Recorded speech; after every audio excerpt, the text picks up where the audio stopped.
Namo Bhagavate Vasudevaya. Om Namo Bhagavate Vasudevaya. Om Namo Bhagavate Vasudevaya. Narayanam Namaskritya Naranchaiva Narottamam Deving Sarasating Vyasam Tato Jayamudiraye Nashtaprayeshu Abhadreshu Nittang Bhagavata Sevaya Bhagavati Uttama Shloke Bhaktir Bhavati Naishtiki.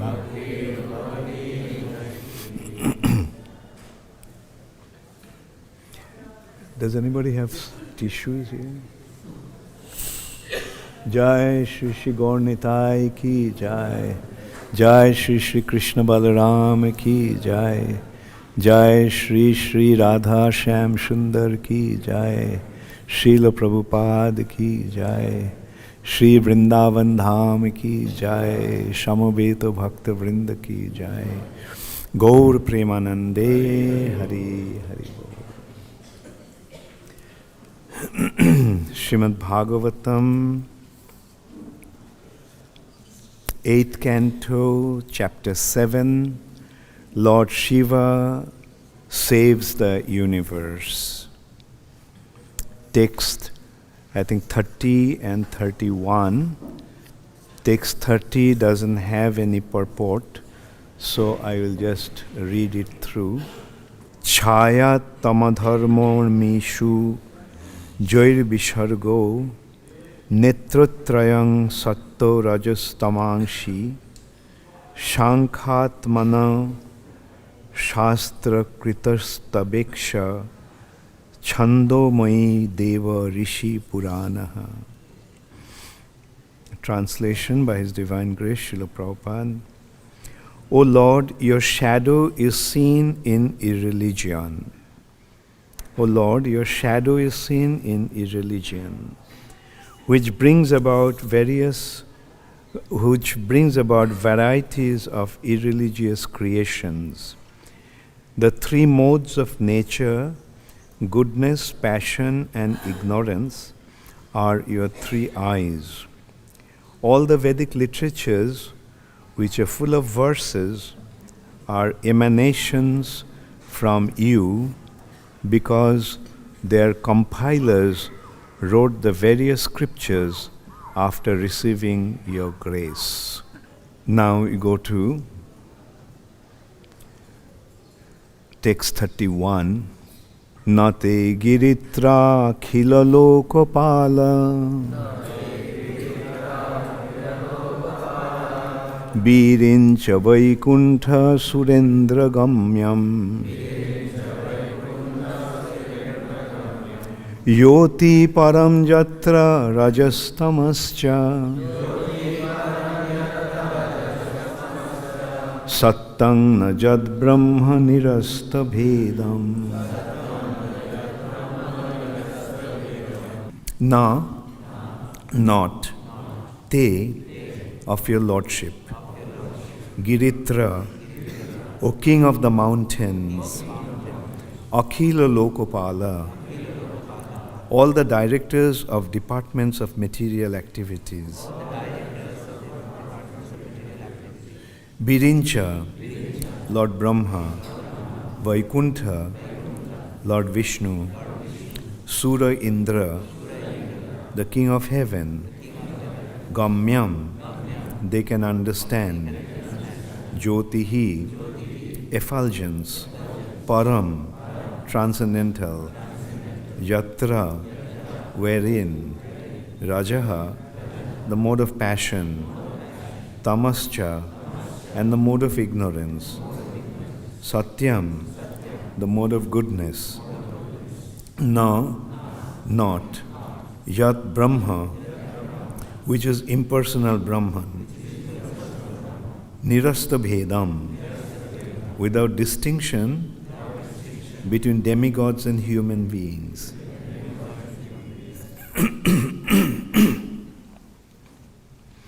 Translation by His Divine Grace, Srila Prabhupada.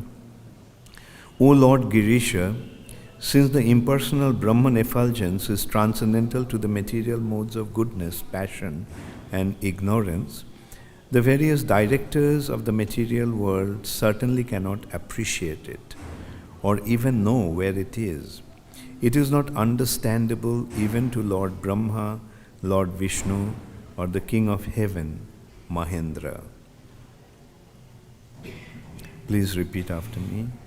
O Lord Girisha, since the impersonal Brahman effulgence is transcendental to the material modes of goodness, passion, and ignorance, the various directors of the material world certainly cannot appreciate it or even know where it is. It is not understandable even to Lord Brahma, Lord Vishnu, or the King of Heaven, Mahendra. Purport by Srila Prabhupada. The Brahma Jyoti actually is the effulgence of the Supreme Personality of Godhead as stated in Brahma Samhita. Jasya prabha prabhavato jagadanda koti kotisya shesha vasudhadi vibhuti bhinnam tad brahma nishkalam anantam ashesha bhutam govindam adi purusham tamaham bhajami. I worship Govinda, the primeval Lord, who is endowed with great power. The glowing effulgence of his transcendental form is the impersonal Brahman, which is absolute, complete, and unlimited, and which displays the varieties of countless planets with their different opulences in millions and millions of universes. Although the impersonal feature of the Absolute is an expansion of the rays of the Supreme Personality of Godhead, he does not need to take care of the impersonalists who enter the Brahma Jyoti. Krishna says in Bhagavad Gita, Maya tatam idam sarvam jagadabhyakta murtina. In my impersonal feature, I pervade the entire universe. Thus the Abhyakta Murti, the impersonal feature, is certainly an expansion of Krishna's energy. Mayavadis who prefer to merge into the Brahman effulgence worship Lord Shiva. The mantras referred to in the text 29 are called Mukhani Panchopanishadas Dabesha. Mayavadis take all these mantras seriously in worshipping Lord Shiva. These mantras are as follows. 1. Tat Purushaya Vidmahe Santayai. 2. Mahadevaya Dhimahi Vidyayai. 3. Tanno Rudra Pratisthayai. 4. Prachodayat Dhritai. 5. Aghorebhyastama. 6. Atho ghorebhyo namaha. 7. Aghorebhyo raksha. 8. Aghorotarebhyo nidra. 9. Sarvebhyo sarvo vyadhiyai. 10. Sarvo sarvebhyo mritabe. 11. Namastestu kshudha. Namastestu kshudha. 12. Rudra rupebhas trishna. 13. Vamana devaya raja. 14. Jeshthaya swaha. 15. Shreshthaya Rattai. 16. Rudraya Kallanai. 17. Kalaya Kāma. 18. Kalo Vikaranaya Sandhinnai. 19. Balo Vikaranaya Kriya. 20. Balaya Vriddhai. 21. Balachaya. 22. Pramathanaya Dhartrai. 23. Sarvabhuta Damanaya Brahmanai. 24. Mana Soshinnai. 25. Unmanaya Jwara. 26. Shorashatam Prapadayami Siddhai. 27. Saddhajataya Vai Namaha Rudrai. 28. Bhave Ditiyai. 29. Abhave Lakshmai. 30. Nati Bhave Medha. 31. Bhavishwamam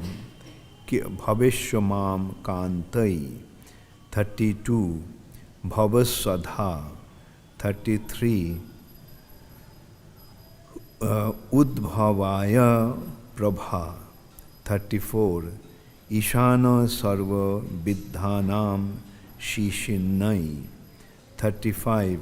Iswaraha Sarva Bhutanam Abhayada. 36.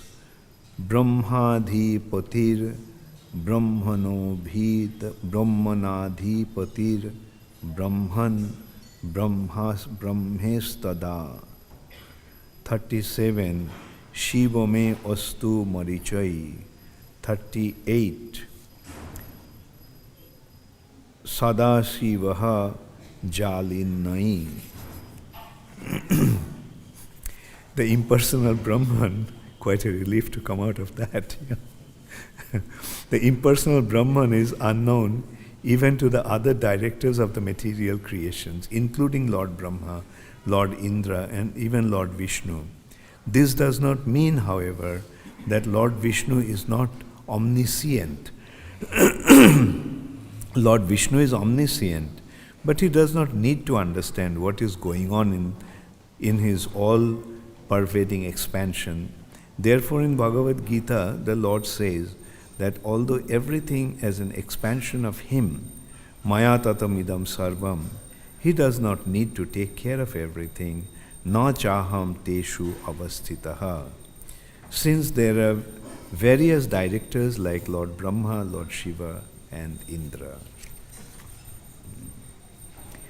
Om ajnanatimirandhasya jnananjana shalakaya chakshurunmilitam yena tasmai Shri Gurave Namaha.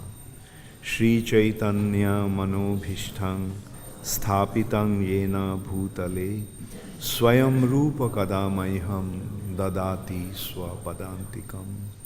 Shri Krishna Chaitanya Prabhu Nityananda Shri Advaita Gadadhar Shivasadi Gaur Bhakta Vrinda.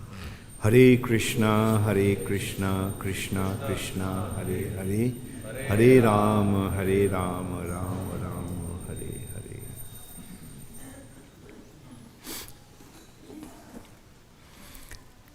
Nate Giritrakhila Lokopala Virincha Vaikuntha Surendra Gamyam Jyoti Param Jatra Rajas-tamascha Sattam Najat Brahma Nirasta Bhedam. O Lord Girish, since the impersonal Brahman effulgence is transcendental to the material modes of goodness, passion, and ignorance, the various directors of the material world certainly cannot appreciate it or even know where it is. It is not understandable even to Lord Brahma, Lord Vishnu, or the King of Heavens, Mahendra. So, after the churning of the milk ocean, in order to get nectar, first came the terrible poison, halahal. It's not just a few drops, but an ocean of poison. And that poison is about to destroy the whole creation. So the Prajapatis, the controllers of different affairs of the material nature, the demigods, they actually saw the precarious condition of the universe due to the poison that emanated from the churning of the milk ocean. So they approached Lord Shiva, and they're offering prayers to him to save them from this situation. And this is one of the prayers, the previous one also. These are all, they're glorifying Lord Shiva, reminding him or admitting his inconceivable potency. And in course of that, they're offering their prayers. And in the purport, Srila Prabhupada actually mentioned 38 mantras that the worshippers of Lord Shiva glorify or meditate on him. These are actually Gayatri mantra. When you see Dhimahi, Swaha, Sadha. So in this way, they are actually glorifying, or Prabhupada is pointing out that those who worship Lord Shiva, they worship him by chanting these 38 mantras. And also Prabhupada pointed out who actually worship Lord Shiva.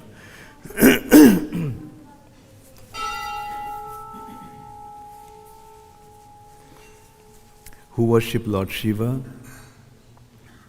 The Mayavadis.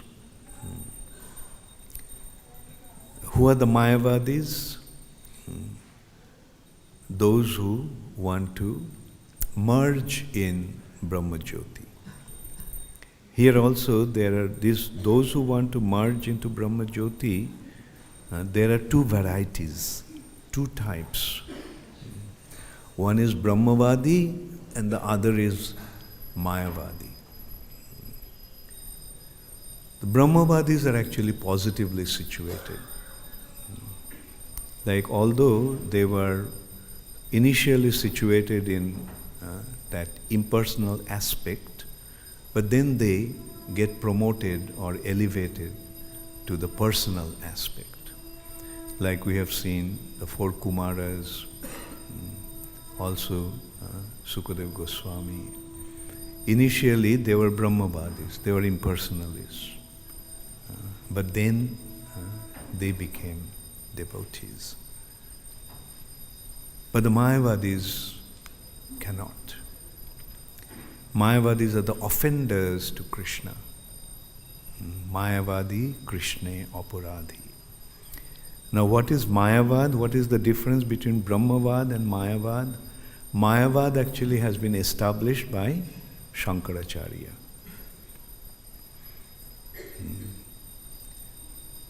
Shankaracharya came with a specific mission. Initially, Buddha came with a specific mission. Krishna came as Buddha, Keshava Dhrita, Buddha Sharira. Why did Krishna come as Lord Buddha? Nindasi Jagga Videraha Shruti Jatam.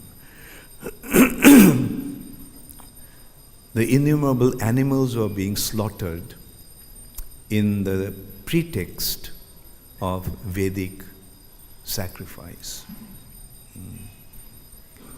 Seeing that, Sadaya Hridaya Darshita Pashughatam.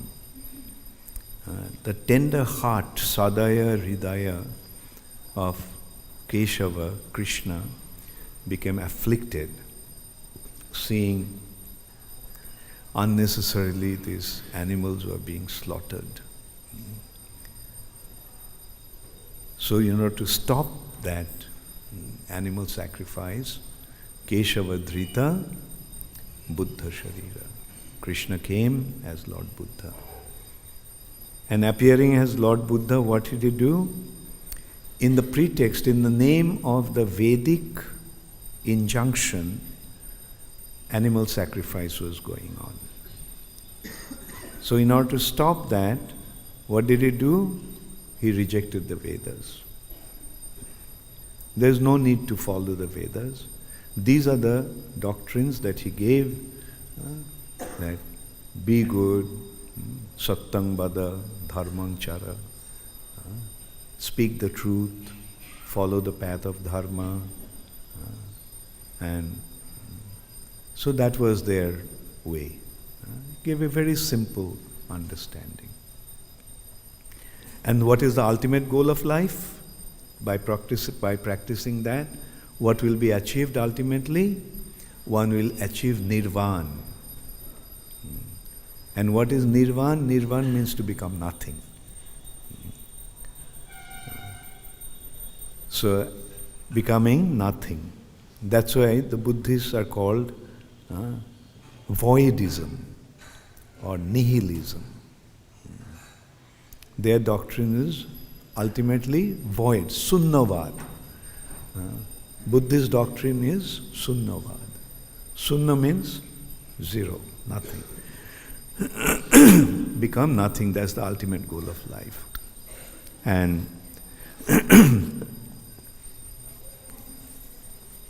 so this is how Lord Buddha came, stopped animal sacrifice, and but in order to do that, he had to reject the Vedas. Actually, the negative things that was going on in the name of the Vedas, Buddha came to stop that, and for that, he kind of rejected the Vedas. No need to follow the Vedas.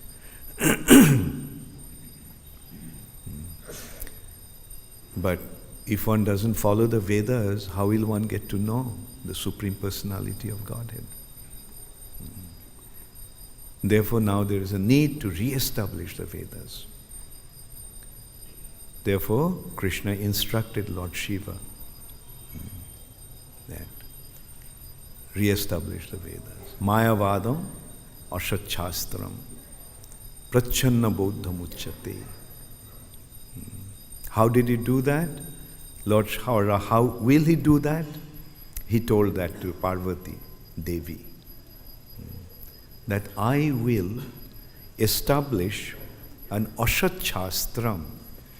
Ashat means a temporary doctrine. Ashat shastram, a temporary doctrine, known as Mayavad, which is actually prachanna bodham uchyate. It's actually covered Buddhism. Prachanna bodham uchyate. Mayaiva vihitang devi kalau.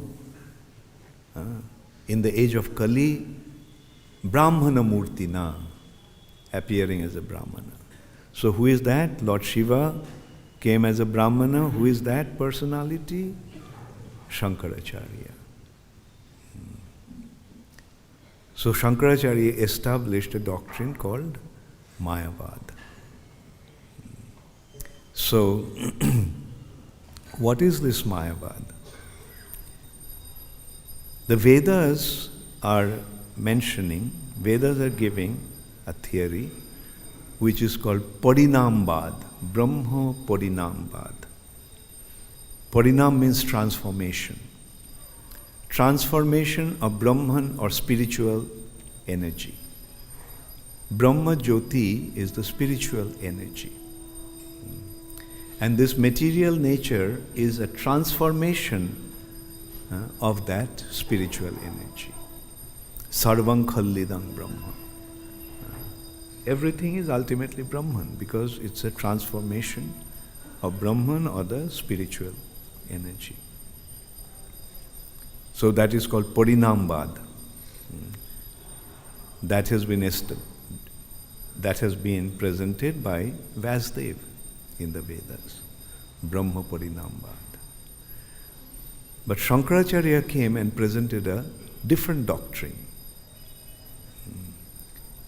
that is called, commonly called as Mayavad. But the Sanskrit term is actually Vivartavad.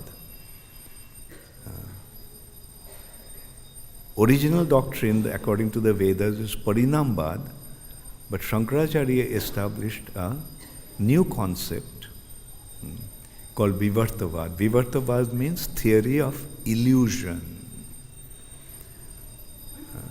The actual doctrine is the theory of transformation, but this is the theory of illusion. And what is the example of illusion? Just as a mirage in the middle of the desert gives the impression of water. That's illusion. There's no water. Rather, it's hot sand. It's not water, it's actually fire. But appears to be like water due to refraction of light. And another example is just as one mistakes a rope to be a snake. In semi-darkness, a rope appears to be like a snake. One mistakes a rope to be snake.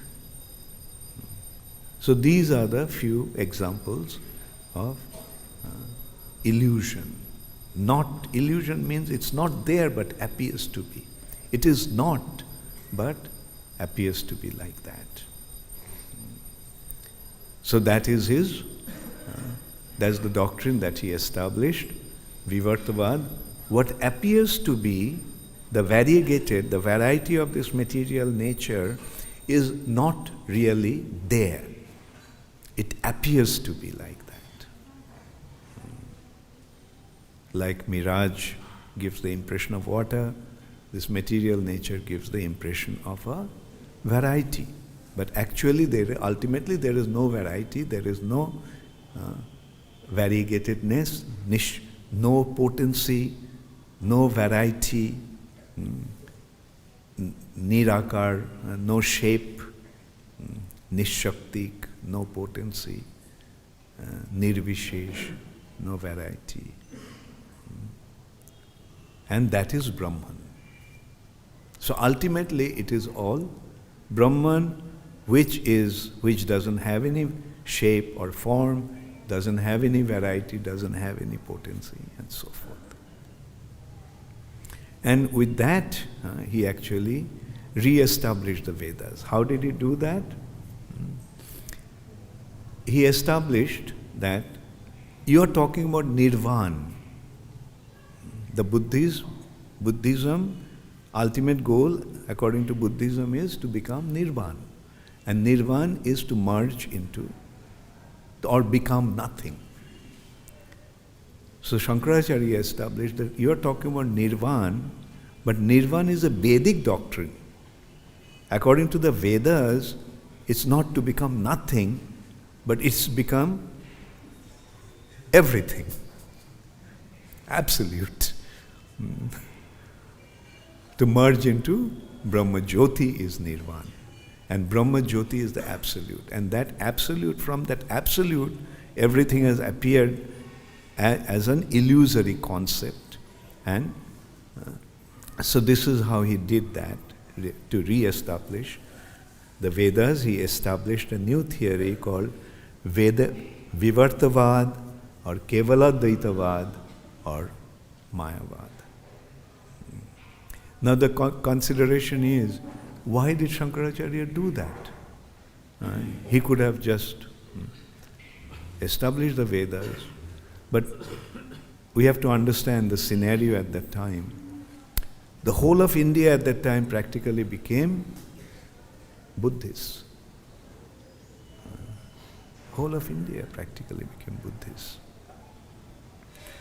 So now, to establish the Vedas,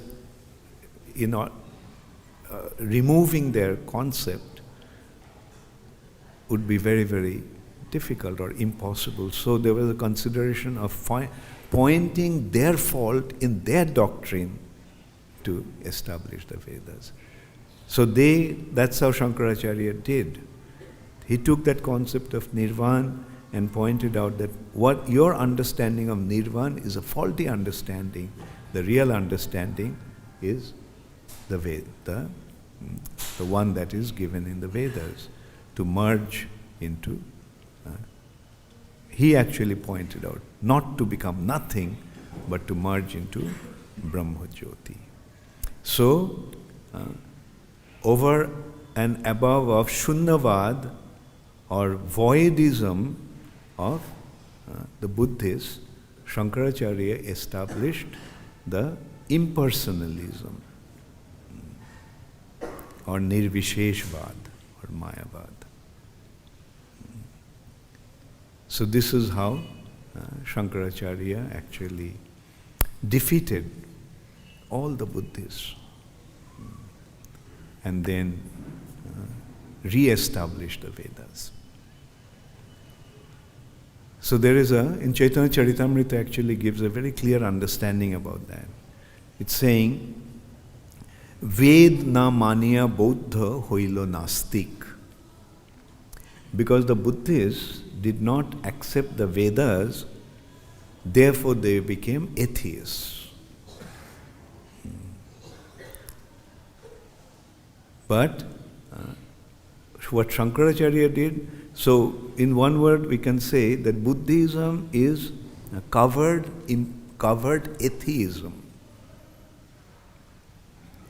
And Shankaracharya, what he gave is prachanna bodha muchyate, covered Buddhism. So, in a way, impersonalism is a kind of atheism. And Chaitanya Charitamrita is saying that impersonalism is the worst atheism. Vedana mania bodha hoilo nastik. Because the Buddhists do not accept the Vedas, therefore they become atheists. But Vedashraya nastiko bad bodhira odhik. On the foundation or on the basis of the Vedas, accepting atheism is even worse than Buddhism.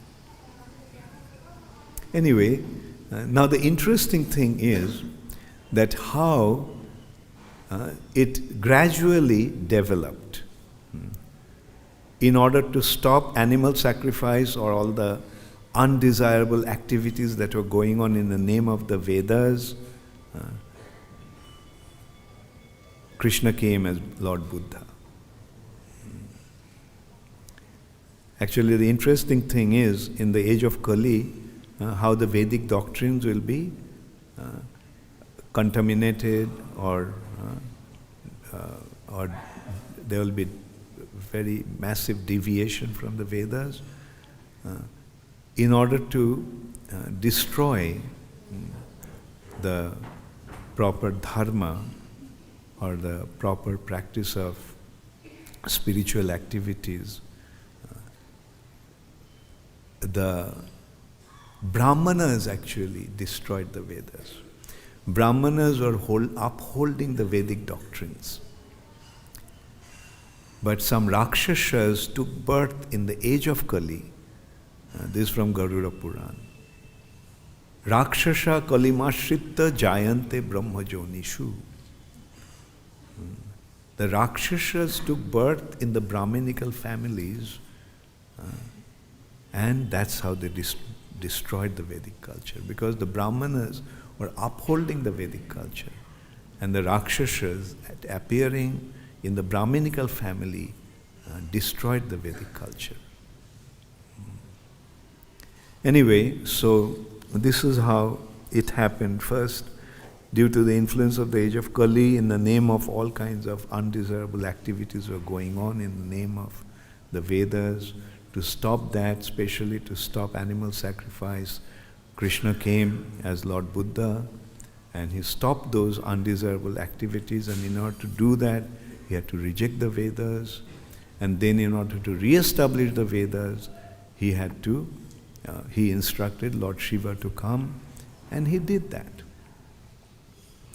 Vedas have been established, but the actual Vedic doctrines hasn't been presented. It was a kind of a midway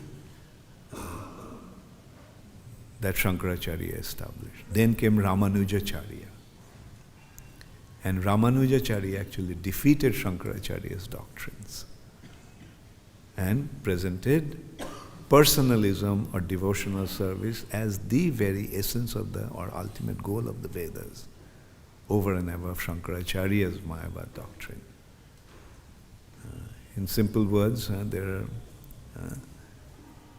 how did he do that? One beautiful example is that, or what he did, one such example is, he raised the question, okay, fine, there is no water in the mirage. But somewhere the water is existing, that's why the mirage appears to be like water. If there was no water, there was no question of mistaking mirage to be a water. Fine, there is no snake in the rope, but somewhere the snake is existing, therefore rope is being mistaken as a snake. So the variety that we are existing in this material nature, personal or different forms and personalism that is experienced in the material nature, this one may not be real, but somewhere the real substance is existing, that's why there is this mistake. Mistakenly, therefore this is how he established that the spiritual domain is not impersonal or without variety or without quality. The spiritual domain in the spiritual domain exists the real variety, real form, real potency, and real qualities. So this is how Ramanujacharya actually defeated Shankaracharya's Mayavad, which is known as, the doctrine is known as Kevaladvaitavad, with his Vishishtadvaitavad. Absolute, over and above absolute impersonalism, he established special impersonalism, or special non-duality, not impersonalism, special non-duality, Advaitavad. What is the special non-duality? The variety there is not same as material variety. That's the spiritual variety.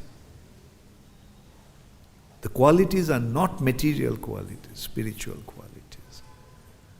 Another such example is that this material nature is a reflection of the spiritual reality. So whatever is existing in this material nature must be existing in the spiritual nature. Otherwise, how can they be in the reflection? Like in a reflection, we are seeing a tree with green leaves, red flowers, and yellow fruits. In the reflection, we are seeing green leaves, yellow flower, and red flowers and yellow fruits. So in the real tree there must be the green leaves and so forth. That's why in the reflection they are appearing to be. So in this way, the Vaishnavacharyas came and re-established the personal aspect of the Vedas.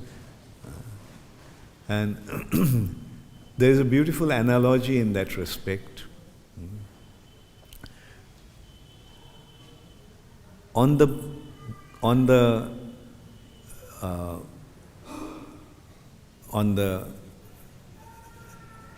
ground of atheism of Buddhism, Shankaracharya dug the foundation or established the foundation. On the foundation, Ramanujacharya, Madhvacharya, Nimbarkacharya, and Vishnu Swami, the Vaishnavacharyas, built a temple. And in that temple, Sri Chaitanya Mahaprabhu established the deity of Radha Krishna. That is the total picture.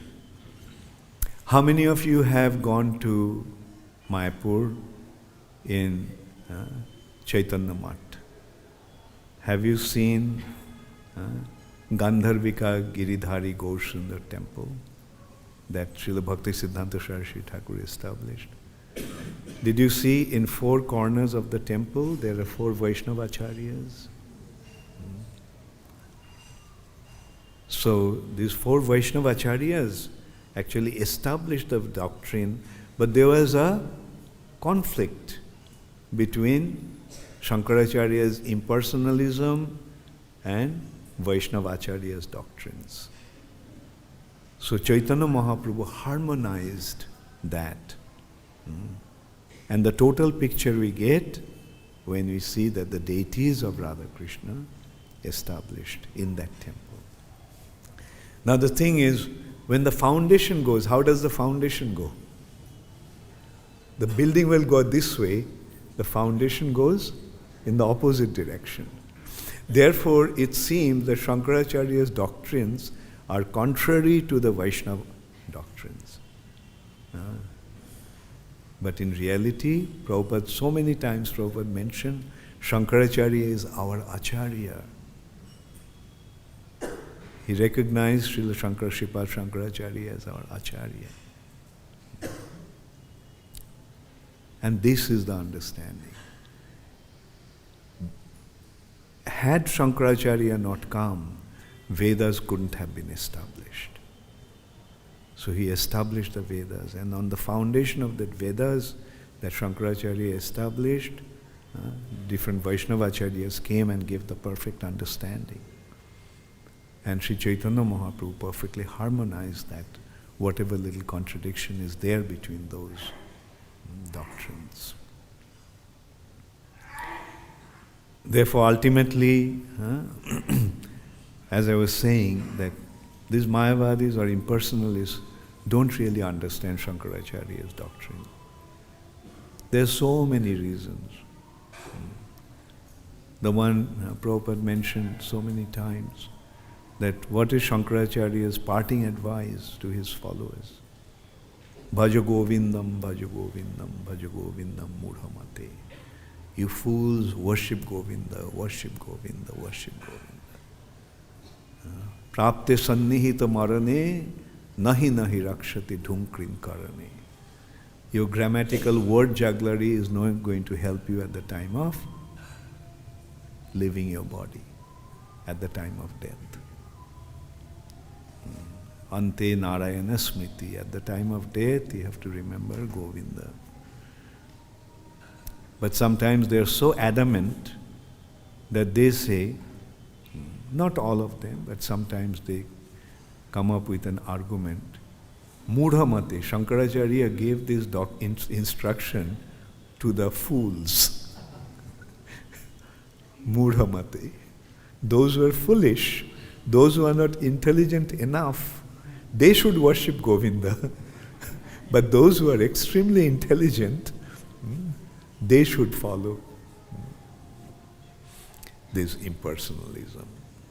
Anyway, so actually they see that they are not, they don't really, their argument doesn't have any basis, because he is specifically saying, nahi nahi rakshati dhunkrin karane. At the time of death, your impersonalistic concept is not going to help you. Your grammatical word jugglery is not going to help you. So, so here we are seeing how Lord Shiva is being glorified. Therefore, we should understand, we should recognize that Lord Shiva is an expansion of the Supreme Personality of Godhead. Brahma Samhita is actually establishing Lord's glance towards the material nature. That glance is actually Shambhu. That glance manifests in the form of Shambhu. That glands manifest in the form of Mahakal, the great time, which is the basis of material creation. That glands, through that glands, the living entities are projected into the material nature. Therefore, material nature, Mahamaya, material nature is Mahamaya or Durga. And who is Durga's husband? Lord Shiva. Why? Because through Lord Shiva, all the living entities are coming into the material nature. Therefore, Lord Shiva is worshipped in the form of Lingam, because the living entities came into the material nature through the agency of Lord Shiva. Tashang Brahma Mahajjonir Aham Bija Pradapita. In the vast womb of this material nature, I am the seed-giving father. So the personification of the seed-giving father is Krishna's expansion as Lord Shiva. Why? Because Krishna directly doesn't deal with the material nature. Material nature is his external energy. Therefore, he cannot directly deal with this material nature. Therefore, he does it through the agency of Lord Shiva. He transforms himself into Lord Shiva to deal with this material nature. Therefore, we know that Lord Shiva is the Gunavatar. We know that Lord Shiva is Vaishnavanang Jatha Shambhu. Therefore, we know that Lord Shiva is guarding the gate of Vaikuntha. So, in order to enter into Vaikuntha, we have to go through Lord Shiva, or we have to go through the mercy of Lord Shiva. And we can see how he actually saves the universe. Although it was such a difficult situation to drink the poison, but only he could do that. And when that appeal came, Parvati did not hesitate. It's mentioned here, because she knew who Lord Shiva is. And what did Lord Shiva do? He drank the poison and held it up to his, took it up to his neck and kept it there. And as a result of that, his neck became blue. His neck became blue. Therefore, another name of Lord Shiva is Nilakantha, one whose neck is blue. So this wonderful anecdote actually is glorifying Lord Shiva and teaching us how to become devotees of Lord Shiva. Not for, we don't approach Lord Shiva for liberation. We approach Lord Shiva for Krishna Bhakti. Because he is Vaishnavanam Jathasam. So our goal is to just get Krishna Bhakti, devotion to Krishna and nothing else. In that respect, there is a beautiful anecdote comes in, a consideration comes in, that Uddhav is actually asking that Lord Shiva doesn't have a place to live, doesn't have clothes to wear. He lives in a crematorium.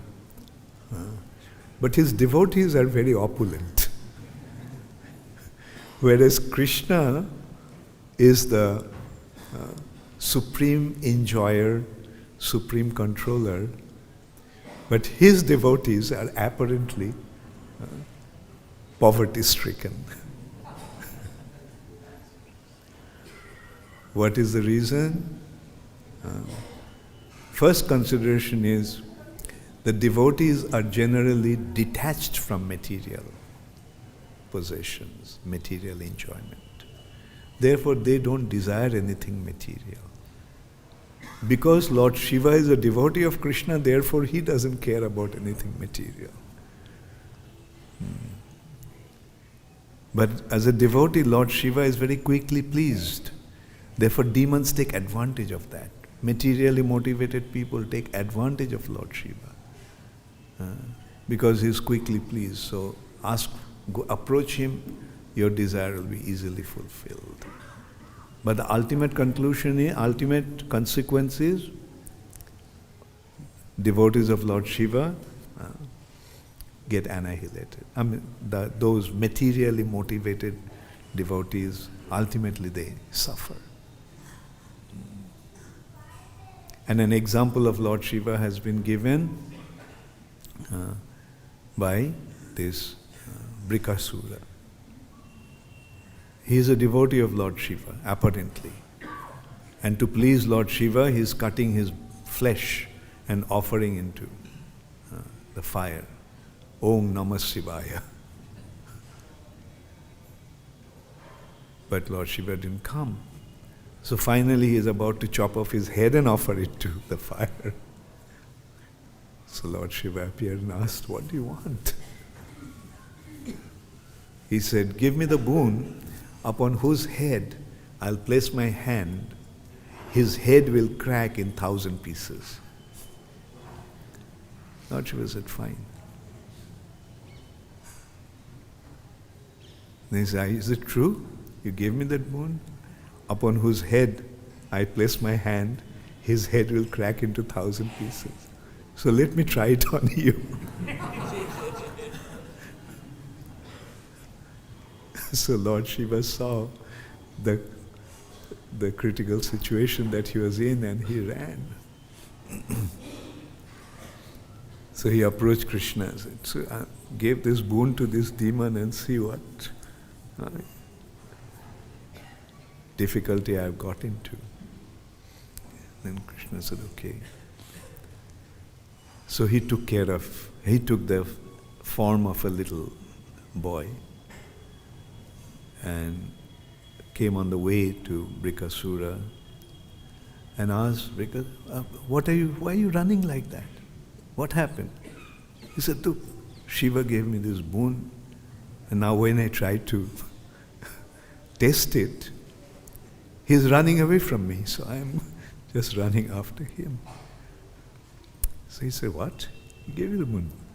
How can anybody give a boon like that? And don't you know that after the Daksha's Jagga was plundered, Lord Shiva lost all his qualities to give boon and give boon to anyone? Why don't you put your hand on your head and see? And he did that. He put his hand on his head and it cracked into 1,000 pieces and he met his end. So through that we are seeing the attitude of these so-called devotees of Lord Shiva. They are extremely selfish individuals. All they care is about their own benefit, own agenda to fulfill. Anyway, so we recognize Lord Shiva as Vaishnavanang Jatha Sambhu. We see him as Shivam, who brings all auspiciousness. Thank you all very much. All glories to Srila Prabhupada. Gaur Premanande Hare. Does anybody have any question? Maybe you can have one or two questions. Yes. Okay, let's take this question first. Thank you, Maharaj. Just a few verses back, Lord Shiva's glorification is being done and a few adjectives are used, a few adjectives were being used, which were quite confusing for me. I'm just reading out in 8.7.23, it was said that you assume the names Brahma, Vishnu and Maheshwara. So it seemed like... Assume the name. Assume the names Brahma, Vishnu... You said the eighth point, huh? 8.7.23.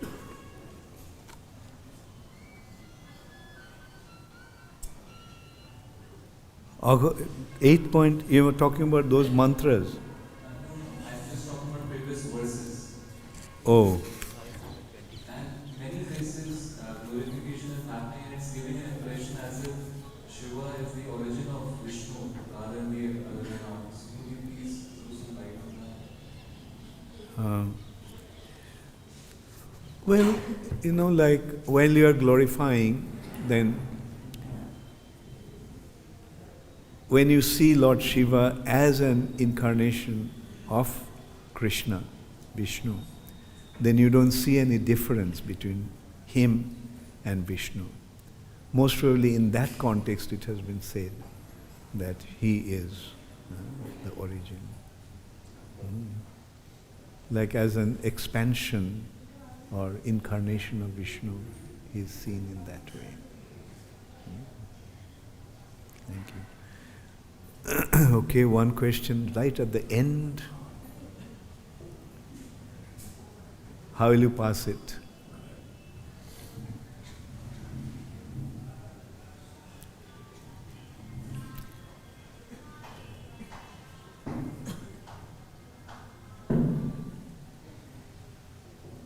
Hare Krishna, Maharaj. I don't understand how is it possible to be in a state of nothing. So you have to ask a Buddhist about that. That's the point. You cannot become nothing. That doctrine is full of fault, but it's a temporary, he did it in order to achieve something. And in order to do that, he did bewilder the people.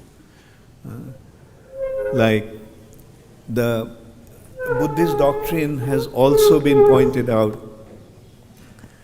Prabhupada mentioned in so many times that you have a boil in your leg. The boil is causing you pain, so you get rid of your leg. Because the leg is causing the pain, the boil is in the leg and the boil is causing pain, so get rid of the boil, get rid of the leg. The body is the source of misery, source of suffering. The Buddhists actually take this doctrine from the Nyaya. Take any part of your body and see how many ways you can inflict pain in that part of the body. And that concept can be applied to any part of your body. Therefore, the body is an instrument for receiving pain. So get rid of the body, then there won't be any pain. All right? But the thing is that by getting rid of the body, by becoming nothing, you do not become free from the painful situation. There is a way to become situated in absolute joy, and that is by being situated in your spiritual identity. They do not really, that's why they're atheist in a way, because they do not accept the form of the Lord, or they do not accept their spiritual identity in the proper spiritual concept or proper spiritual context. They see their spiritual identity in the material context. Okay, so thank you. Okay, last question. You mentioned that how Mayavadis cannot become devotees, but we see Mahaprabhu's passing by his mercy, Yeah, some very special mercy is needed for that. Good point actually you brought. Anyway, why Mayavadis cannot become a devotee? Because the Mayavad concept is Brahman is the ultimate. Brahman in the mode of goodness is incarnations. Brahman in the mode of passion is Jiva. And Brahman in the mode of ignorance is Vastu. Right? The material aspect. Therefore, their understanding is when a living entity, when a human being becomes a sannyasi, he becomes Narayan. You get it? Like Brahman, see, the form, the incarnations or the transcendental appearance of the Lord is a material concept. Transformation of Brahman in the mode of goodness. Therefore, they cannot accept the transcendental or absolute spiritual identity of the Supreme Personality of Godhead. Therefore, they cannot become devotees. But they have to give up that concept. Yes, a Mayavadi can become. But it's difficult. In order to do that, he'll have to give up that Mayavad concept totally and accept it fully. Okay. Thank you. Another question. Okay.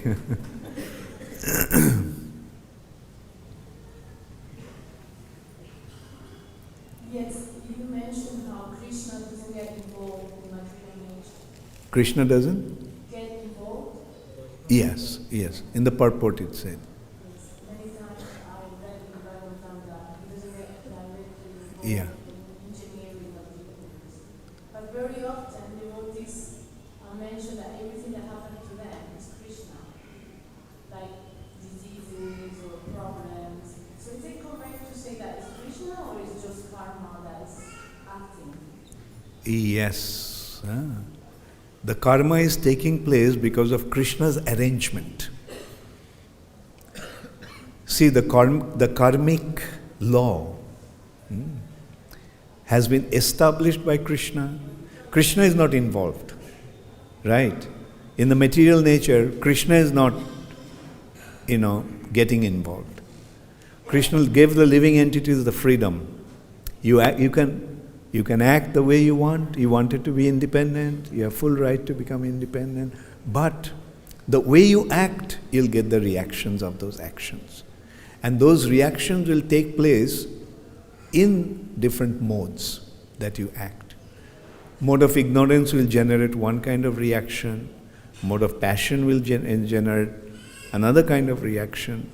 Mode of goodness will generate yet another kind of reaction. Right? So this arrangement has been made by Krishna.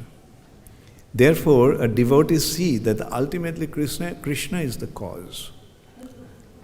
We are acting, we are getting, generally they are recognized that it is their own karma that is getting it. But at the same time, they also recognize that it is Krishna who is behind everything. And that's why they put it that way. Yes, I understand that, but often they say that Krishna is directly doing that for them, not that karma is acting. Well, when you take shelter of Krishna, then Krishna directly does that. So you mean we are not affected by karma, it's just Krishna who is doing everything? Yes. When you take shelter of Krishna, aham tvang sarva papebhyo mokshayishyami. Krishna says that when you take shelter of me, then all your karmas are finished. You are under my care. So even if we are placed at the car, still karma is not. The thing is, to the extent you surrender, to that extent you will be free from karma. Right? Because, when we are not fully surrendered, then there will be certain amount of karma we have to go through. But therefore, devotee sees that when good things happen, he says Krishna's mercy. When bad things happen, they say it's my karma. Whereas the materialistic people, when good thing happens, they say it's due to my arrangement. And when bad things happen, they say it's Krishna's fault. Okay? Yeah, the bottom line is that, in this material nature, we have to feel ourselves, we have to hold ourselves responsible for our actions and reactions. But at the same time, we depend upon Krishna, and that's why you surrender unto Krishna. Okay, thank you. Hare Krishna, all glories to Srila Prabhupada.